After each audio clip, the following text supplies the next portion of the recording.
This session is all about getting familiar with the aircraft, in this case a Cessna 152. Along the way, we'll cover a few commands to navigate through the skies. In front of you is the yoke. Think of the yoke like a steering wheel. Turn it left or right to control the ailerons and bank the aircraft into turns. Take a look at the trailing edge of the wing while you're turning the yoke, and you can see how it controls the ailerons. Okay. What makes the yoke different from your typical steering wheel is that you can pull or push on it. This controls the elevator at the back of the aircraft to make it climb or descend. Look at the horizontal tail while you pull on the yoke. You can see the movement of the elevator.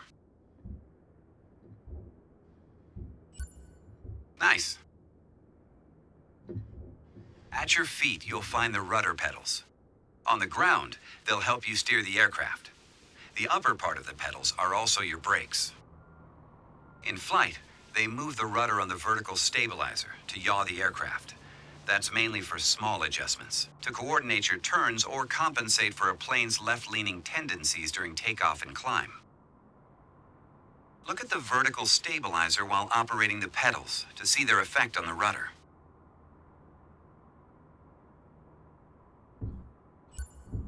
Nicely done.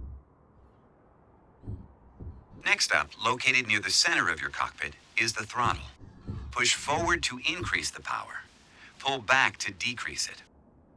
Look at the throttle and select it. Keep it selected and push it forward to increase power.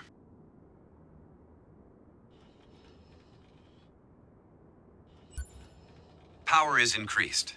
Now pull it back to decrease power. Power is decreased. Now we'll do the same without focusing on it. Deselect the throttle. Look away from the throttle and increase power.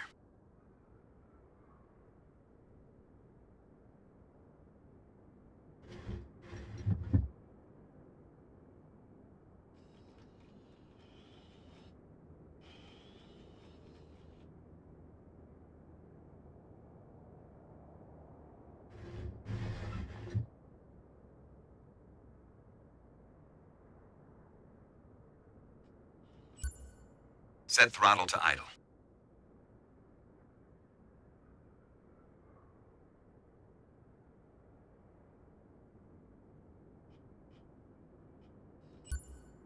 Great job.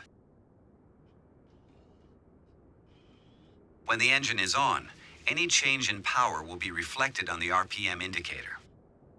Check it out on the right side of the dashboard.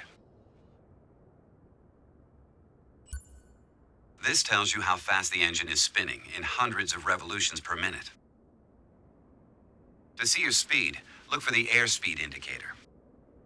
It's on the left side of the main instrument panel. It measures the speed in knots. For an altitude reading, check your altimeter. It's located on the right side of the main instrument panel. The altimeter has 3 hands, similar to a clock. The long, thick pointer indicates 100-foot intervals. The short, thick one is 1,000-foot intervals, and the long, thin one, 10,000-foot intervals. And with that, we're done here.